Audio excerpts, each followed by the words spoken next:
We have new reporting tonight after the terror attack at one of the world's most famous museums. A man with 2 machetes at the Louvre going on the attack.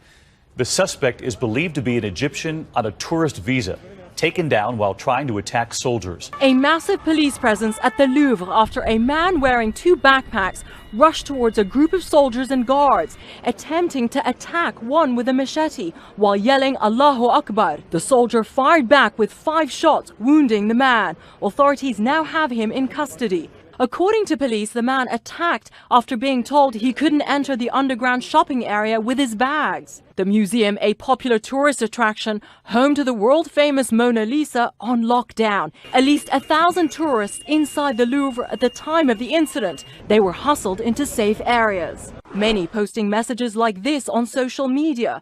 We have all been locked inside the Louvre. There are hundreds of police vans. Another tweeting, tourists told to sit on the ground in locked halls inside the Louvre. France has been on edge following a series of horrific terror attacks.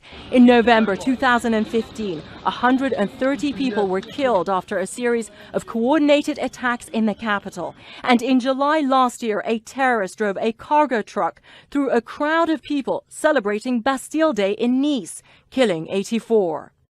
Responding to the Paris attack, President Donald Trump tweeting, quote, a new radical Islamic terrorist has just attacked in Louvre Museum in Paris. Tourists were locked down. France on edge again. Get smart, U.S. Sources told Reuters that the Trump administration wants to revamp and rename a U.S. government program that is designed to counter all violent ideologies so that it may solely focus on fighting against Islamist extremism.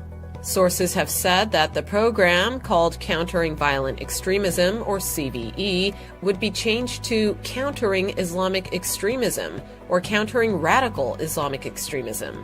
The program would no longer target groups such as white supremacists who have also carried out bombings and shootings in the United States, but instead only focus on radical Islamic extremism.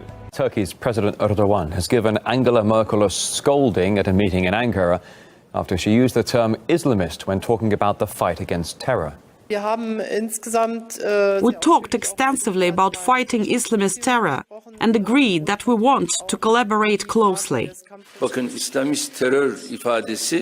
term Islamist terror seriously upsets us Muslims. That term should not be used. It's not right, because Islam and terror cannot come together.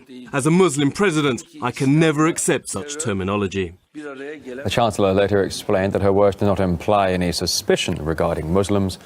The tone of the meeting, though, was chilly throughout. In fact, if you have a look, you'll see the two hardly at any point saw eye to eye.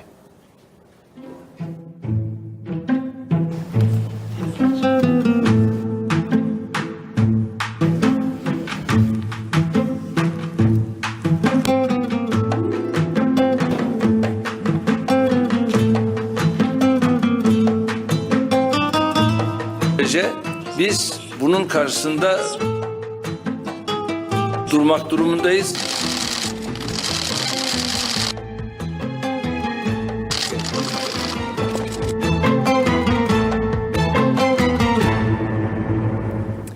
Yeah, we spoke to analyst Ivan Eland about Merkel's visit. He gave a number of reasons why he thinks the meeting was so chilly. I think they're trying to repair relationships, and the meeting didn't go very well from what I'm able to perceive. But, you know, Merkel has taken in a lot of refugees, and Turkey is vital to preventing more refugees from coming. And Merkel is in big electoral trouble in Germany because she took so many Syrian and other refugees in. So I think she probably wants to make sure that Turkey is still holding against the refugees coming into Europe. As long as you have the potential for refugees coming into Europe from the Syrian conflict, there's liable to be tensions between all European countries, but particularly Germany, which is the leader, and Turkey. European Union leaders said they agreed to stick together in dealing with Donald Trump. At their first summit since he took office, however, they were at odds on how far to confront or engage with the new U.S. president. From questioning the value of NATO and free trade to banning Muslim refugees, Trump and his policies came up repeatedly in discussions in Malta on external challenges facing the Union. British Prime Minister Theresa May briefed peers on her visit to Washington last week. She is about to lead her own country out of the EU. She assured them Trump was committed to cooperating in their defense, just as Britain would also be after Brexit. Scuffles erupted outside New York University, where prominent Trump supporter and co-founder of Vice Media, Gavin McInnes, was speaking.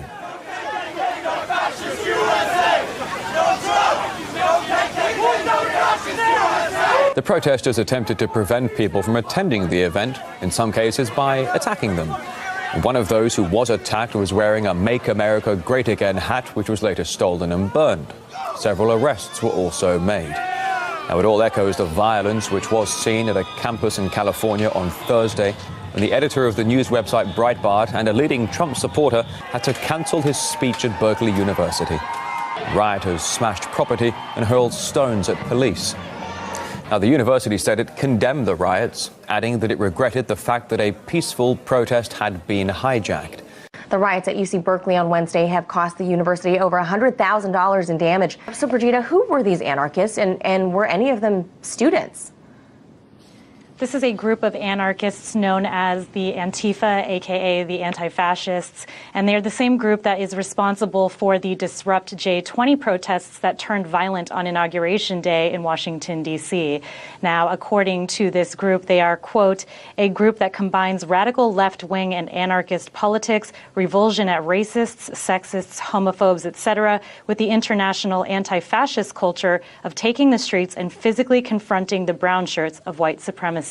Now, this is a radical left-wing group that many liberals do not support, much like people in conservative groups do not support those on the radical right. Now, there was one student at UC Berkeley who is part of this Antifa group that did participate in these riots at UC Berkeley. However, most students do condemn this type of violence. Take a listen to some of their reactions.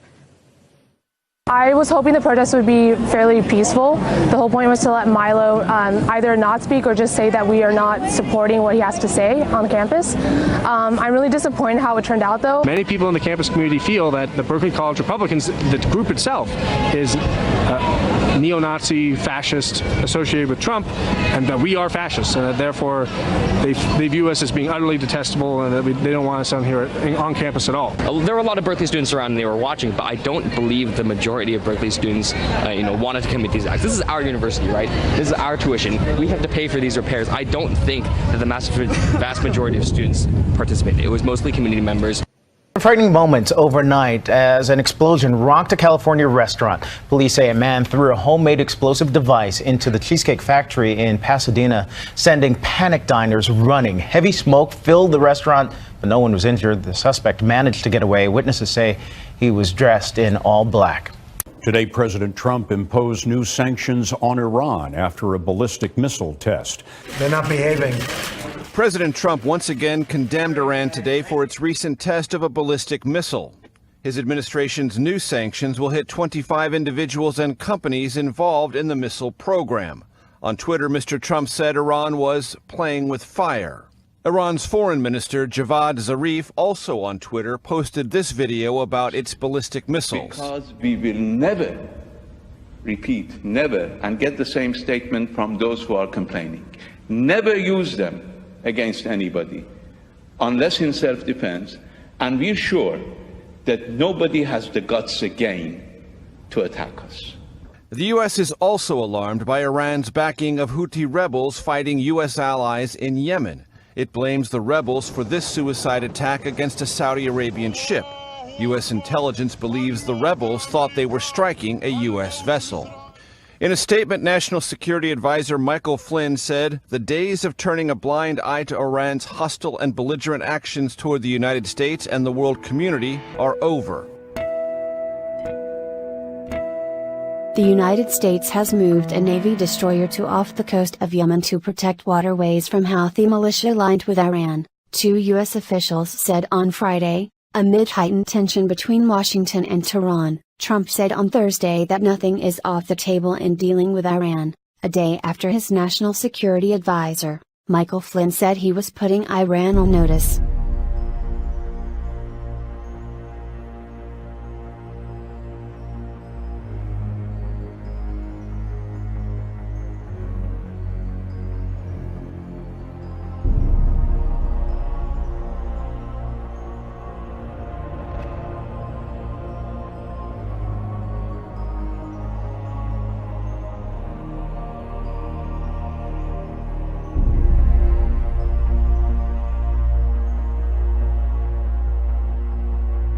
Pyongyang says Washington and Seoul have pushed the Korean peninsula to the brink of nuclear war with their decision to deploy a controversial missile defense system.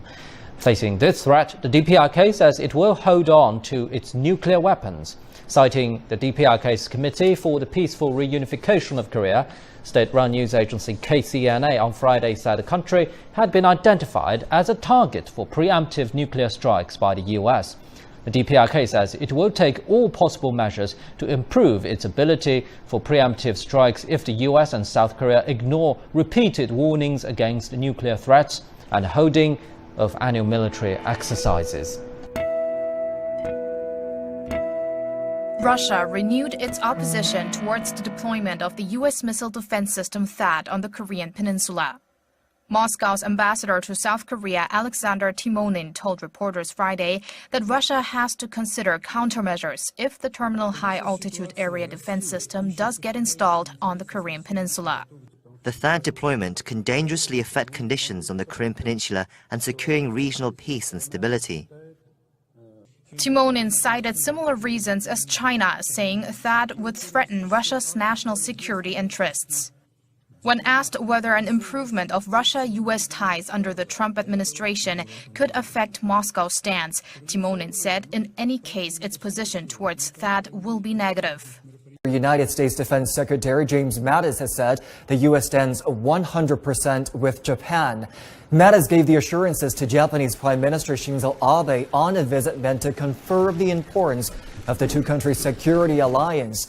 Abe said Japan and the U.S. would be able to demonstrate an unwavering alliance. Trump's presidential campaign sparked unease in Japan as he suggested the country should pay more to support U.S. troops based there. China has urged the U.S. to stop making false remarks regarding the Diaoyu Islands and China's sovereignty. This follows comments by U.S. Defense Secretary James Mattis, who reportedly said the U.S.-Japan Mutual Defense Treaty covers the islands. Chinese Foreign Ministry spokesperson Lu Kang says the Diaoyu Islands and the adjacent islets have been inherent parts of Chinese territory since ancient times. The ministry says this is unchangeable historical fact. It adds the alliance between Japan and the U.S. is a product of the Cold War, which should not be used to infringe on China's rights. China is urging the U.S. to take a responsible attitude, stop making wrong remarks, and avoid making the issue more complicated and bringing instability to the regional situation. On Thursday, the U.S. House of Representatives voted to repeal an Obama-era rule affecting background checks for guns. The rule requires the Social Security Administration to share certain information with the FBI's criminal background check system. Specifically, the SSA would have to give the FBI info on any person with a, quote, documented mental health issue who can't manage their disability benefits without a representative. The House voted 235 to 180, mostly along party lines, to repeal the regulation, which went into effect just a couple of days before former President Barack Obama left office. Opponents of the regulation, including the National Rifle Association, praised the move as a victory for Second Amendment rights. But many disability rights advocates and some House Republicans praised the move for another reason. They say the rule unfairly stigmatized some people with disabilities. This rule is a slap in the face of those who in the disabled community because it paints all those who suffer from mental disorders with the same broad brush. It's important to note that overturning the rule won't do away with background checks or end the federal restriction that keeps some people with mental illnesses from buying guns. It just means the SSA won't have to report to the FBI's background check system. But that's something supporters of the rule say is necessary to keep people safe. These are people with a severe mental illness who can't hold any kind of job or make any decisions about their affairs. The Senate is expected to pass the appeal soon. Clashes erupted in Romania as people took to the streets of Bucharest to protest against a government decree. The government wants to decriminalise the theft of public funds less than $47,000, at a time when ruling Social Democrat Party leader Liviu Dragnea is on trial for diverting a sum just short of this figure. Mr. Dragnea denies the charge. The leader of the Junior Alliance of Democratic Liberals, which forms the current coalition government, also faces corruption charges. Both are currently barred from serving as ministers. Mr Dragnir's party says the decree will reduce prison overcrowding. The government has also sent a proposal to Parliament that would pardon thousands of prisoners for non-violent crimes, which would free around 3,000 convicts. Analysts say the demonstration was the largest in the country since the end of the Cold War. The protests reflect a widening political divide between rural older voters who remain loyal to the ruling party and younger professional urbanites demanding reform. Now, people have taken to the streets in the capital, in the Brazilian city of Rio de Janeiro to protest against austerity measures being considered by the state.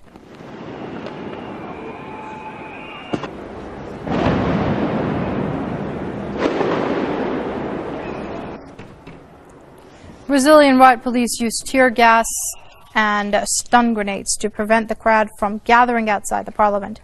The demonstrations took place while lawmakers were discussing austerity measures to tackle a deepening financial crisis in the state. The fiscal crisis comes just months after the state's signature city of Rio de Janeiro hosted the 2016 Olympics. Thousands of state employees have not been paid or have been paid months late due to the financial problems.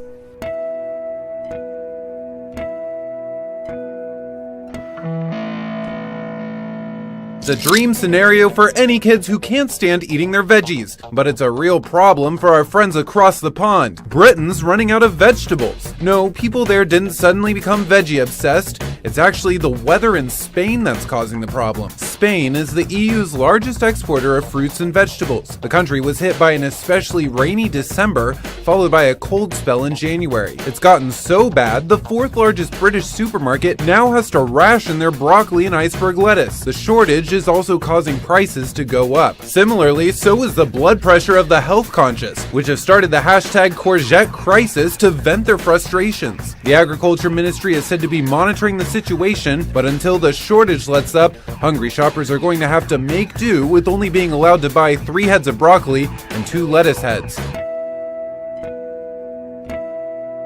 Fukushima's Daiichi nuclear power station reaches high radiation levels again.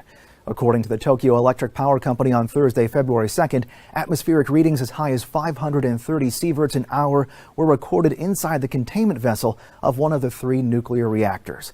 Those radiation levels are the highest since the main nuclear plant suffered a triple meltdown in 2011 after a tsunami hit the coast of Japan.